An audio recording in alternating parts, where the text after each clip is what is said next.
Madam શું કરો છો તમે? Sir, I'm looking at the map of India, right?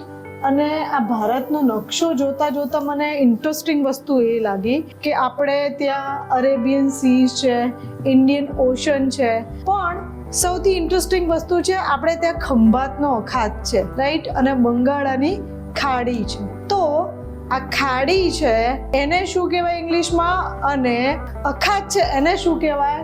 તો જે અખાત છે એને ગલ્ફ કહેવાય છે અને ખાડી છે એને બે કહેવાય છે. અને જે ગલ્ફ છે એ સાઇઝમાં મોટો હોય, ડીપર હોય, એટલે એને ગલ્ફ ઓફ ખંભાત કહ્યું છે, ગલ્ફ ઓફ કચ્છ કહ્યું છે. જ્યારે બે ઓફ બેંગાલ જે અહીંયા છે એટલે કે બે એટલે કે ખાડી, અને ખાડી છે એ સાંકડી હોય છે કમ્પેરમાં ગલ્ફની. છે ને ઇન્ટરેસ્ટિંગ? તો જિયોગ્રાફીમાં પણ ઘણું બધું અંગ્રેજી છુપાયેલું છે. તો લાઈક, શેર એન્ડ સબસ્ક્રાઇબ.